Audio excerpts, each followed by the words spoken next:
The Navigating Disability podcast often discusses topics including disability, injury, mental health, and mentions of sensitive issues such as trauma and suicide. Listener discretion is advised. Please take care while listening. I was talking with a young disabled person last week and she asked about personal achievements and I said, I stayed alive. And she said she thought I was joking, but I wasn't. Like I genuinely, that was a possibility for a long time. Welcome to the Navigating Disability podcast. Today we're joined by Gibbs, a powerful voice in disability advocacy, writing and policy. Is known for her fearless work challenging ableism, shaping inclusive policy, and holding systems accountable. Through her writing, public speaking, and lived experience as a disabled woman, she brings sharp insight into how we can build a fairer, more accessible world. From political commentary to practical action, Elle's work is grounded, thoughtful, and always focused on justice. We're honoured to have her here today. Let's jump in. Welcome, Elle. Thanks so much, Kate and Jen. That's a very flattering introduction. I think it's a very accurate introduction. I'd like to start today talking about your lived experience with disability. Can you tell us a little bit about that? Of course. So I was diagnosed with an autoimmune disease when I was 19 at the severe end and ended up in hospital 3 months later. I spent a lot of time in my 20s and early 30s with long stretches of time in hospital and relying on the disability support pension, getting disability supports at home. But I didn't really think about myself as a disabled person, even though I was deeply embedded in the disability system. And in the last few years, I've been diagnosed as an autistic person. And so I have been disabled all my life, certainly with and without a label. So if that's a helpful way of thinking about it. I'm now coming well into my mid-50s.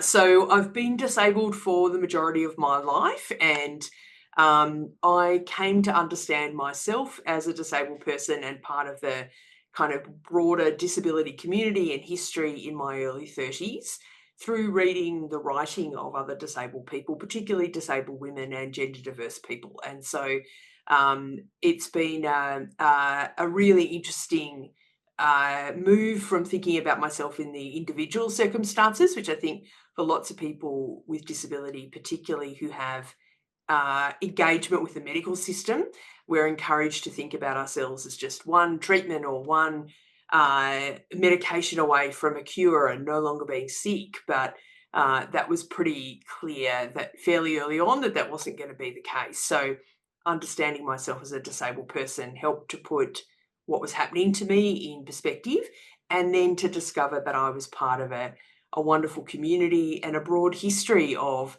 amazing activism and wonderful writing that I could then participate in, which I've been trying to do for the last sort of 20 years. And can I just go back to a conversation we had before we started the recording, and you said, I'm trying to practice my diplomacy. And I love that, because now you've just said that you were a late diagnosed autistic. So am I, as of last year. And I said the same comment to you. I'm trying to practice my diplomacy. So from that end, finding out you were autistic, did that then change your whole outlook on life, or how did it change your whole outlook? It's a good question, Kate. Look, I haven't talked about it much publicly, but I'm happy to do so. A couple of years ago, I was continuing to be scouted for senior roles in the disability community. And in the last senior role that I'd had, there'd been some things that I'd found incredibly difficult. And I'd gone to do some more therapy and all of those things and really struggled to understand why I'd found it so difficult. So I went into an autism assessment. This will make you laugh, and it always makes other autistic people laugh, with the sole reason of ruling it out. So that was my purpose in going to get an autism assessment. Also because many of my autistic friends had said, well, we just assumed that you were. And yeah, so this is not an unusual pathway by any stretch of the imagination. So it's been a very interesting, an interesting diagnosis, and it certainly explains a lot in terms of both the way that some of the ways that I have been encouraged to look after myself or to practice self-care have been completely counterproductive. And particularly in a senior role, I think that a lot of the prescriptions for leadership don't include autistic brains at all. And so for me, it's been really helpful in understanding sensory overload and sensory capacity. So I work from home for lots of reasons, like my autoimmune disease means I'm not particularly mobile anymore. And so working from home suits me, but it also suits me from a sensory perspective. I can control my environment. I can have a very quiet environment when I need to. I can put Metallica on full blast when I need to as well. So it's a very controlled environment, but it really suits me very much. But it also means that there are parts of a senior role where I'm doing a lot of meetings, doing a lot of talking and presenting and things like that, where the exhaustion that I feel from that is helps me to understand what that is. Yeah. And it makes you or allows you to make allowances for that and that it's okay. That was the biggest Yes. thing for my diagnosis, is that I'm actually a good person. And I'm not weird and I'm not wrong, but that's how I was made to feel for the last 50 years. I think your Correct. diagnosis, Kate, was it allowed you to give yourself some grace Yes. because you were always so hard on yourself. And this just gave you the opportunity to accept you for who you are. And I think that's important for people that have that diagnosis. It's not a death sentence, so to speak. It's clarity and it's acceptance. And I think that's really, really important. And one thing I've found really hard is in my role with my company is I really struggle with injustice. And unfortunately, the role that I'm doing at the moment, there seems to be a lot of injustice happening, and I come out fighting, but then that affects me physically and mentally. So I've got to really learn to make accommodations for that, which is hard. And you talked about going to therapy, Elle, which I found really interesting because I've done so much therapy in my past and I've never really felt it worked. And I'm on the therapy wagon again now through the diagnosis. And I finally feel that I've got all the pieces for me now to put myself together properly as me. I wouldn't have thought at 50, I've got a beautiful husband, a beautiful family, a good business. I never thought at 50 I'd have to be going to therapy again. But realistically, it helps and it's making me who I am today. Look, therapy's great. I mean, I've done it for various reasons over the years. Part of it was also dealing with a very, very serious illness. So I was really unwell for a really long time. It caused a great deal of disfigurement, pain, really difficult medical experiences, a very different life from my peers. I was very poor, relied on the disability support pension for a long time. I worked very, very, very part-time. And so I felt really isolated from a lot of the people around me. So therapy during that process, like I often say, for people who are really unwell and unwell for a really long time, you need support, like you really do. And I would not have got through that period if I didn't have really practical and ongoing therapy support. I think we talk a little bit more about the trauma impacts now of ongoing specific medical treatment, but nobody talked about that in the 90s at all. So there was a lot of focus on we should just be grateful that you're getting treatment. So I think that there is a lot more understanding of how traumatic being part of the medical system can be for people, and so which is great, and I'm really pleased that there is those acknowledgements. But yeah, it was a very important part of coming out the other end. So can I just ask you, with everything that you've gone through from diagnosis till now, there would have been moments of self-doubt. obviously. What mindset and strategies did you put in place that helped you through those hard times? I feel like sometimes I'm a bit of a I don't have a regular career trajectory of any kind. Like, there is no kind of, I'm gonna wake up one day and be the CEO of Dana. That is not gonna, that was not what was happening. Yeah. And for a long time, I didn't have hope and I didn't know how to keep going. So I don't have any kind of neat answers around Yeah. that. Like, things were deeply crap for a really long time and really hard, as they are for lots and lots of disabled people now. And so Yeah. I think we launched our election platform last week from all of the disability representative organisations, and it was about economic injustice. And I talked in a couple of interviews about living on the pension and being really poor and, selling my possessions so I could afford food and medication. And that is the lived experience of so Yeah. many of our communities. So I don't feel like my experiences were that much different. But it is different in you don't have those conversations among people in senior roles, which I think is unfortunate. But there were lots of times where I didn't have hope. And so I think it's pure stubbornness on my behalf, but it wasn't a clear trajectory into, or some kind of, I don't have any kind of inspirational narrative.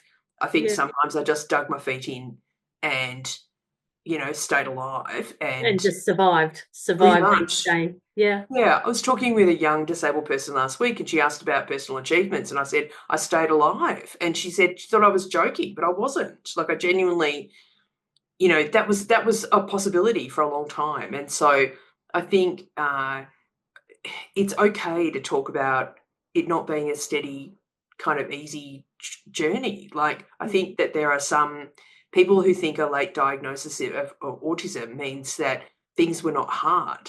Things were really hard for a really long time. So I think that, yeah. Did you And ever look, I feel think it like, needs to be talked about openly, doesn't it? Mm, Because there's so many people that are naive to the struggles and the challenges that people face on a day-to-day basis. And I'm not just yeah, it's everyone, inclusive of everyone. Everyone has a story and everyone has their own challenges, and it's about talking about it and being real. mm. Yeah. did you ever feel like giving up, Elle? Oh, look, I think so. Like, I think, 10 years ago, things were pretty bleak in my life. Like, I was really unwell. I had heart failure and I was back on the disability support pension. And I didn't see that things were going to get any better. Didn't see I any couldn't point. work in a workplace. I could only work from home. A number of the places I'd been writing for and being able to eke out a tiny income from had closed, or, like, things had changed.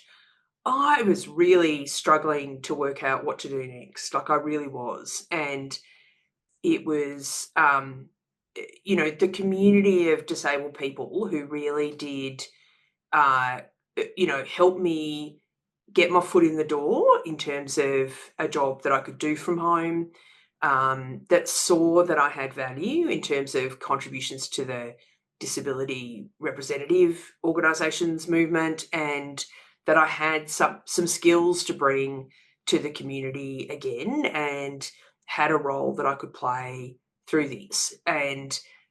But it's not something that I mean, it doesn't feel terribly far. It doesn't feel like it was 10 years ago, but it's also something that I think is good for us to talk about. Like, people have asked about, what are the career steps you took here? I don't know.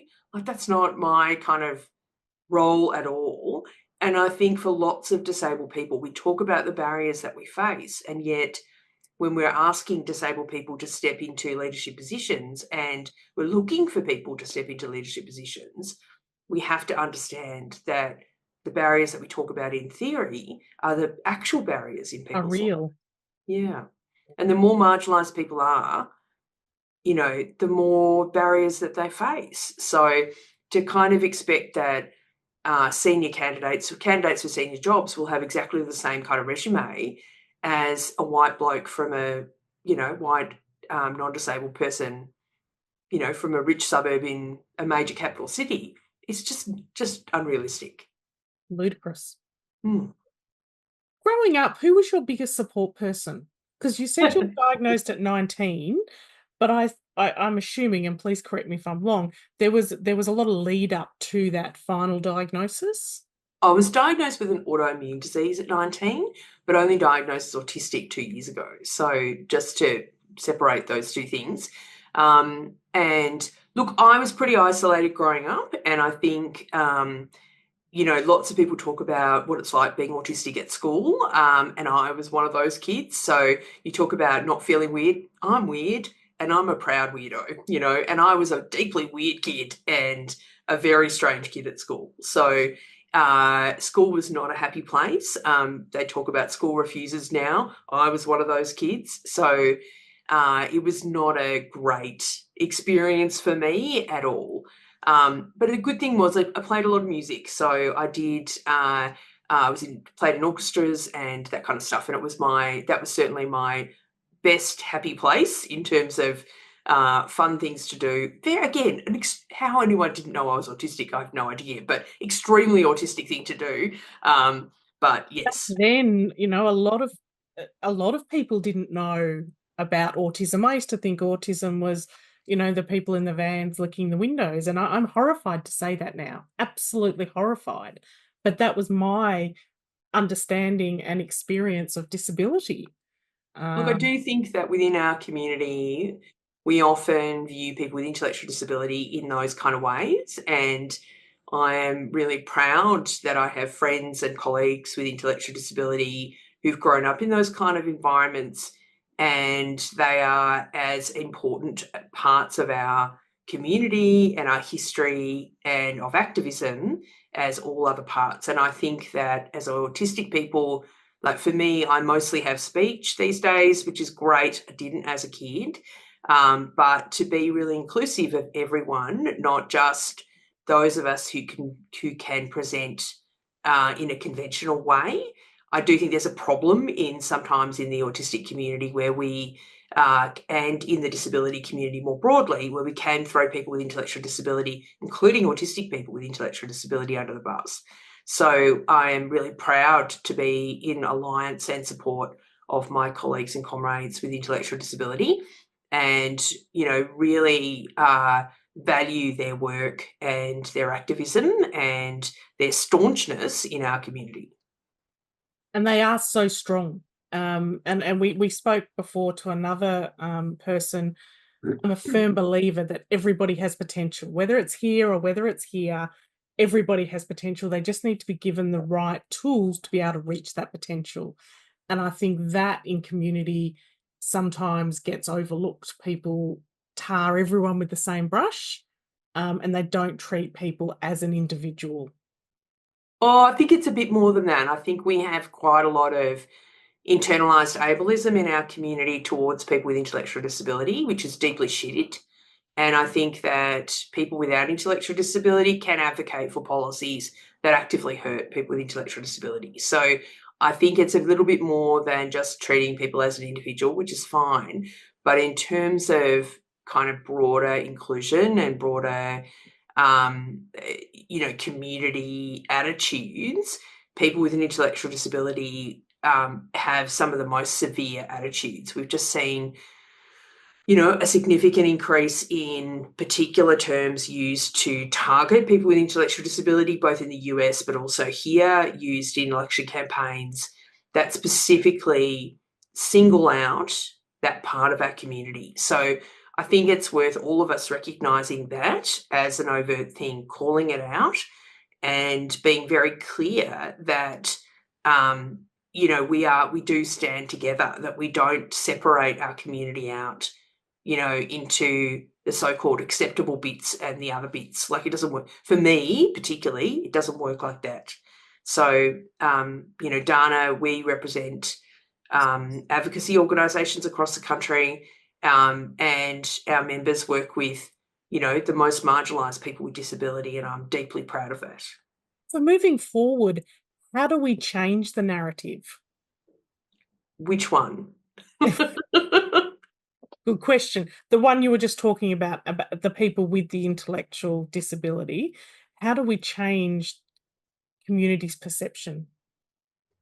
Look, I think there's lots of work to do that, but first and foremost, it's ceding power. So it's giving up the place, it's including people with intellectual disability and doing the hard work about what that means. So it is about, we're working on a project at the moment called the Disability Dialogue, and we're making sure that in every event that we do, there is at least one person with intellectual disability as part of the panel, that we are doing the hard work to make things inclusive. We are not getting it all right, I can assure you.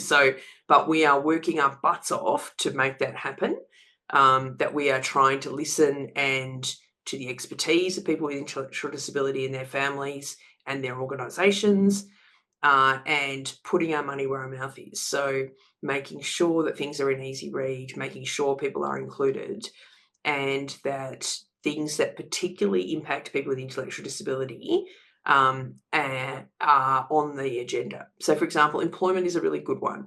I did a project a couple of years ago with Inclusion Australia, which is a peak organisation for people with intellectual disability and their families, when I was a consultant, and we did it. Our project team were led by people with intellectual disability, and it was about employment in supported employment, so people working for sub-minimum wages, and we did it for the Royal Commission as a big submission.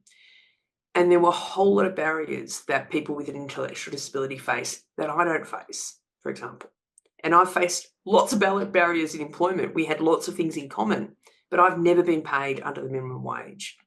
And so there were a whole lot of other structural barriers that we identified that were incredibly important to include the specificity of it, that it isn't something that affects all people with disability. It specifically impacts on people with an intellectual disability.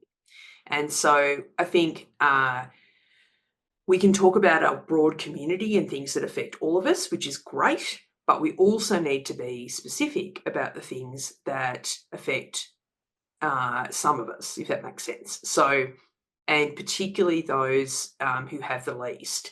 I mean, the deaf-blind community is another one, First Nations people with disability. There are lots of specific things that affect different communities. So it is about being, for us, about being in solidarity and allyship with folks, but also making sure that when I talk in public, that I'm not, talking about, I'm talking about structural change, and I'm really making sure that I'm never, ever compromising what I'm asking for that would hurt another part of our community. So, I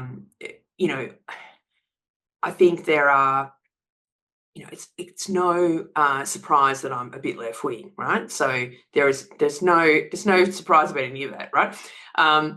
There are some folks who, the disability community is big and broad, and everyone has lots of different political opinions. All of that is, all great. I'm not a fan of believing that we will achieve equality by being just like non-disabled people. I think our community has a huge amount of strengths and advantages of doing things our way that mean that we have advantages over here in our world without having to be like non-disabled people. So part of that is, I don't like things like, just employ a disabled person. We don't cost anymore. We're good for morale, or we don't require any adjustments. Well, that's not true. Like, I require a significant amount of adjustments. It does cost more to employ disabled people, and that is completely fine. I don't want to be good for morale. Holy God, no. So there are some of those kinds of rhetoric that I really struggle with. And there are lots in our community who don't work, and that is fine. I couldn't work for long periods of time. It didn't make me less valuable. And so I think there are narratives that are inclusive around that from our community. In terms of other people, like, I've spent a lot of time hoping and working on change in terms of community attitudes. Like, my background is in communications. It's what I do. I'm very good at it. And I don't think I've achieved anything in that world. It doesn't work. Like, I think unless we want to spend lots of money over several years and do a really big campaigns and all that, it isn't going to happen. We've had a 4.5-year Royal Commission exposing kind of the underbelly of our community and how we're treated. Nothing's changed. It hasn't been mentioned. It doesn't happen. So I'm a little bit more bolshy these days. I'm a bit more into demanding and insisting and give us the money and we'll do it ourselves kind of world. Yeah. So what would a key piece of advice that you would give a member of the community that just feels stuck in their disability, and they don't feel like they can achieve because of their disability? Look, I think that's really a hard place to be. Find your community, find other disabled people, join an organisation that aligns with something that you're interested in. If you're into arts, there are lots of disability arts organisations you can join and be part of. If you're into dancing, I've got a great friend who does a whole bunch of disability dancing kind of things with other disabled people. There's an awful lot of us and we're everywhere, and there are disability related. If you're a gamer, there are disability gaming communities to be part of. Find community. So that would be my first thing. You're not alone, and thinking that you're alone is the worst thing in the world. So find community, find your place to be, but also, find, our history as well. Like, I found a huge amount of helpful things in that other disabled people had thought a lot about these things as well. So reading books, reading things that other people had done, watching films about that disabled people have created, following other people with disability on social media, all of those kind of things I found so affirming in terms of things that I was struggling with. All right, this is not just me, this is something that lots of people struggle with, really affirming. And then in terms of that there is a place, things do change and things will change. Yeah. But look, poverty is not your fault. Poverty is structural and it's deeply crap. So, yeah. We hear that a lot about people Feeling isolated, alone. Yeah, feeling isolated, alone, and it really is a barrier to them then going out and accessing the community. What are you working on at the moment, Elle? Yeah, so look, most of my energy at the moment is taking up with my new job. So I've been a CEO, I think this is my 5th week of being a CEO. I've never been a CEO before. We are beyond busy, and so we've gone through a big restructure in the organisation, and so doing a lot of time supporting the team to move through that. It is really busy.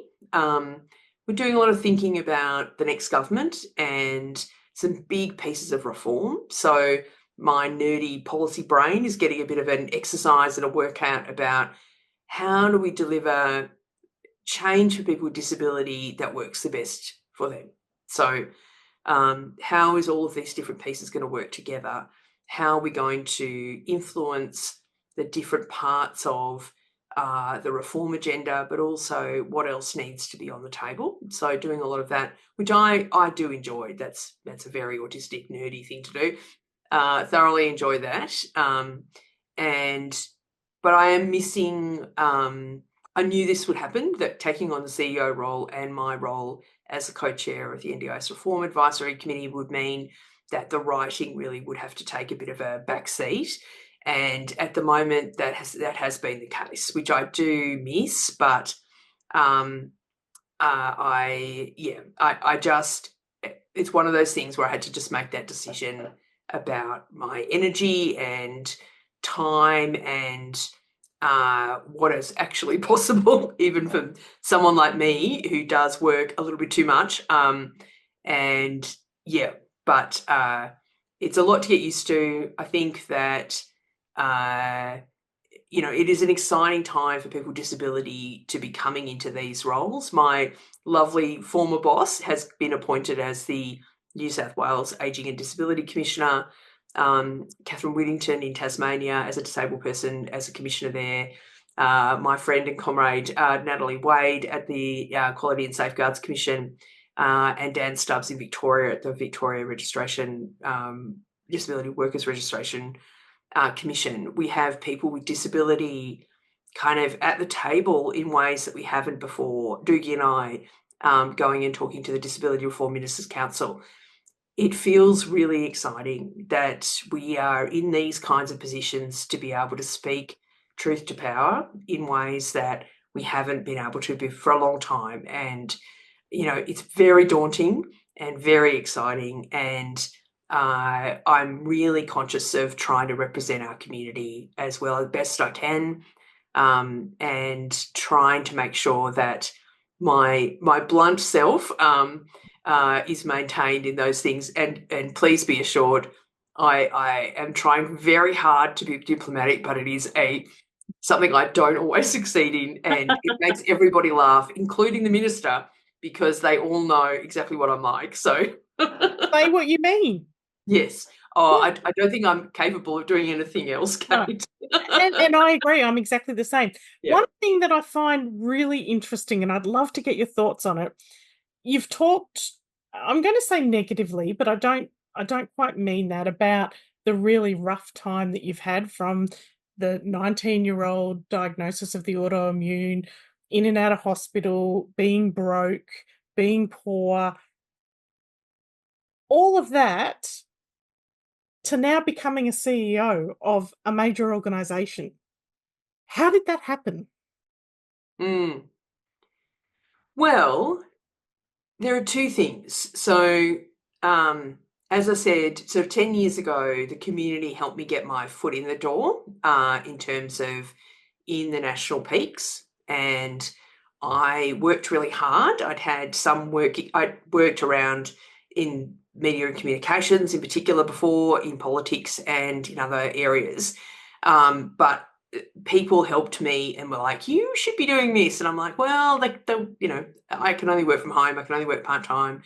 And that was my kind of entry point into the peak organisations, where my skills were of significant value to the community, and it also aligned with my significant special interest in the NDIS, which has been officially labelled a special interest in terms of obsession, but also that I have had a really great mentor in Jeff Smith, who was the CEO of People with Disability Australia, where I worked, and then talked me into coming back into the sector 2 years ago here at Dana. So I left at the end of 2020 and worked as a consultant, and had a delightful time. I really did thoroughly enjoyed running my own business, and really enjoyed the consultancy work, the intensity of the projects, but then also significant time to do my own writing and that. And I was earning a lot of money. I was having a lovely time, also working much more reasonable hours. But Jeff talked me into coming back, and partly because we had the NDIS reform review and the report from the Royal Commission and a government interested in reform. So it was a kind of combination and a moment where the thing that I missed about when I was being a consultant was I didn't have a seat at the table. And I wanted to have a seat at the table. You know, I was a bit like, I think I might have something to contribute. I think I've learned a lot. I think I could be into this. And so I came back to Dana, took a big pay cut to come back, and then I got a seat at all the tables. So yeah, and so when Jeff was appointed as the Ageing and Disability Commissioner, we had done some work around succession planning for the previous year here. So this has been a process where he in particular had supported me greatly, and given me lots of opportunities to practice around what being a CEO is, but also that we were going to do it differently. I don't travel. I don't travel very much at all. I don't go places. People come out here. I live in the country. People have come out here to do things. We run a fully remote workplace. It is 80% people with disability, or people with really complex care arrangements.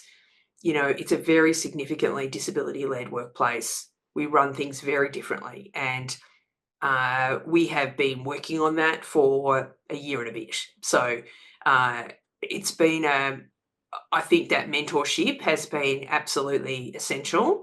And yeah. And built up your confidence to believe in yourself that you can do it. Yeah, I mean, part of it is, I mean, I still feel like, how on earth did I end up here? Like, it's What am I hilarious. doing? Anyone had told me 10 years ago this would happen, I would have just laughed at them and said, yeah, no way. I'm confident I can do the work, but the peopling stuff I do find quite challenging. And I do, knowing that there is the autistic way of thinking about things and doing stuff makes it easier to understand why. But there are certainly things that the peopling thing I do find challenging and more difficult. But it's with practice, I think it comes. A work in progress. You have no Yes. doubt you will get there. You did mention, and I've made it very clear that this is not about an NDIS, but you did mention that NDIS is your, I'm going to say, specialty, fixation, obsession. Mm-hmm. What does the future hold For the scheme? for the scheme? Yeah. Look, it's a really good question. We are at a real crossroads around what is going to happen to the NDIS, but also, for so many people with disability and their families, it's been an absolute life changer, lifesaver. We have enough, here, and as someone who got disability supports before the NDIS, like, it was shit, like deeply awful. But I do think that we have to have a bigger, broader conversation around regulation. And I don't mean registration. I'm quite deliberately using regulation. We are asking people with disability to regulate a $44 billion market. That is ridiculous. There is a degree of exploitation in the scheme that is unconscionable. And I think there is a wider conversation we should be having about, a no holds barred, let the market rip in social care.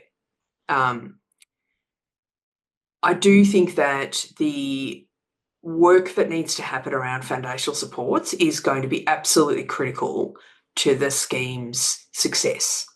Part of the challenges for the scheme have been that it is, lifeboats, oases, whatever tortured metaphor someone wants to use.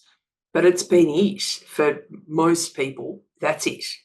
And you're either in the scheme getting support or you're out and get nothing. Yep. And we can't continue like that because it creates distortions, but also for some people, the evidence says that for kids in particular with some disability, individualised supports is not necessarily the best way to support kids. And not for everybody and all that. And I'm not saying for a second that people should be thrown off the scheme while there is no other support at all. I'm saying the exact opposite. But foundational supports and getting that right is going to be absolutely critical for so many people.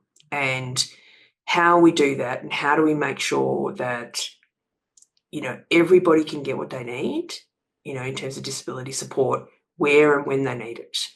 But at the moment, lots of parts of the NDIS are really unfair, are really hard, and I hear about it every day. It's our members where people go to when things go wrong, and then they come to me when they go really wrong, and so I go to the NDIA, and so it is I hear all the time when things have gone terribly, terribly wrong, and particularly between state and territory governments and the Commonwealth, and people falling through cracks created by government, and yet we are the ones meant to solve it, and governments all go, not my problem, and then I kind of yell at them going, you're an 8,000 person agency, fix it. Yeah, so it is we need more people with disability running things, but also we need much more action about regulating what should happen. We should have standard contracts that are really easy to understand. Nobody should be forced into signing a contract with a provider where they don't understand what they're signing. where it's not clear what is being provided and when there's no action when the provider doesn't deliver. And that happens every single day. There shouldn't be layers and layers of people to help people navigate the scheme. It should be easy to access. Other parts of government don't work like that. I don't need a support coordinator and a plan manager to use Medicare. Why is the NDIS like that?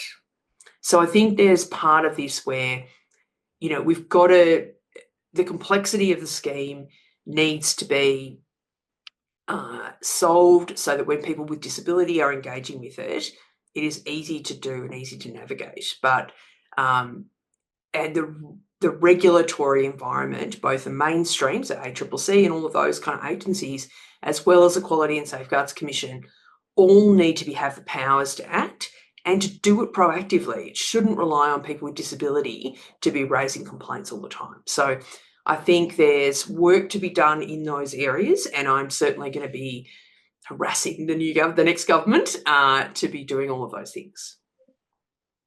Well, I absolutely love your take on it and totally agree. So thank you very much. I certainly didn't expect you to go into that much detail. It's okay. I'm one of those people who reads quarterly reports on the weekends. So I'm downloads the data and puts them all in a spreadsheet just because I wanted to find out something. So I am quite weird about the NDIS. You're fully invested. But that's what we need. And I will put my hand up and say that the NDIS has changed my life with my children. I wouldn't have the life I have today without the NDIS, and I don't know what it would look like without it. Yeah. But as you said, there are also people taking advantage and exploiting, and we see it every day in our jobs, and it breaks our heart when we see exploitation. But we also see kids being kicked off the scheme, daily. It literally is heartbreaking because there is nothing we can do, and it's all because of I can't remember the word you used, but government regulations or a change in the rules or something. It's got actually nothing to do with. Do you know what it is? Why that happened? So it has nothing to do with the legislation from last year. So what happened was the agency got more money and were able to employ a whole lot of people in the reassessments area. And without thinking too hard about how it was going to happen, they just went, beauty, let's just get into it. So, yeah. So there were a bunch of mistakes made last year that the agency made that we've all been working really hard with them to fix, so that the terrible letters that were going out aren't going out anymore. The 28-day timeline has been fixed to 90 days. Yeah. But there were a lot of kids who had all of their plans rolled over through COVID, that their needs had really changed. So kids had been assessed at 4, were now 8, and things are really different. And so some kids were moved off because they didn't meet the criteria for full entry to the scheme. But lots of kids did go off because the letters were really bad and people couldn't get the evidence in time and it wasn't clear what was actually needed. So both things happened at the same time. But the challenge has been that there are lots of change going on at the moment, and the community is incredibly nervous and anxious about things. Completely understandable. Like, I totally get it. They don't trust Yes. the NDIA. So everything that's met becomes escalated really in a really big way. And the thing around the eligibility reassessments is, I've had people telling me that 50% of people have been removed from the scheme, which is completely untrue. But that's kind of the rhetoric that goes around. So we all are working really hard with the agency to do this. I started yelling at them from November last year because our members were getting swamped with it. At the moment, advocates are working with lots of families, but also with people who've had really big cuts to plans, and they've had a huge increase in the number of people needing to go to the ART. So this is the Administrative Review Tribunal. We've now got really big waiting lists for advocacy support for people to go to the tribunal because so many people are totally upset, rightly, to be clear, about these really big cuts. So part of my role is to work, to talk with the agency about the experiences of people with disability and to really be encouraging them to communicate much more clearly about what is coming and about the changes. There are more changes to come, and they are big changes, and the agency needs to communicate that really, really clearly. Some of the changes aren't going to be good, and that's part of it. We always hear change in the NDIS, it's terrible, but there are changes that are going to be really good so that it will make the scheme fairer, but we've got to do it properly, and that's a really that's the key issue. And I think you mentioned two things. I think the third one was that there's nowhere for these kids to go. Exactly. Had foundational supports been set up, Correct. wouldn't have been a problem, but they've kicked them off before then. The other thing I wanted to bring up with you was, again, we're going way off topic here, but I don't know if you saw end of last week, early this week, there's a talk about stated supports and IDL. Thursday, they released frequently asked questions that says IDL is stated at a category level. What's IDL? What do you mean by that? Improved daily living. Okay. The category under CB. Yes. Okay. And so basically it's not specified as a line item. But then it was changed to, so you can use it flexibly. Then it was changed on Monday to, no, that's all wrong. Whatever it says in your plan, that's all you can use it for. To then it being taken down, to then it coming back the next day with something totally different. Now, I've drafted an email for our clients to say this. I'm too scared to send it out because I don't know if it's accurate. I've had 3 different versions in less than 5 days. How do we deal with that? Yeah. No. Look, so your lack of answer is exactly the same as us. Yeah, I mean, I think once we have a new government and a new minister, the clarity of communications is going to be, for me, is one of the things that I'm keen to discuss. So I have had a conversation at a senior level with the agency this week about communications, and particularly stressed how to be clear and consistent. So, yeah, there are, as I said, a large amount of change going on at the moment. There is going to be a whole lot more coming, and it is going to be really important that the communications get it right. Yeah. That's not. I've seen some of that, and yeah. On that note, Al, I want to thank you so much for joining us today and talking about your lived experience and then extra into the advocacy. I've certainly learnt a lot. I think Jen would have. So we thank you very much for joining us, and we will be putting this and all your contact details so people can reach out if they need to. Thanks so much for having me. Thanks, Phil. Have a great day. Bye-bye. You too.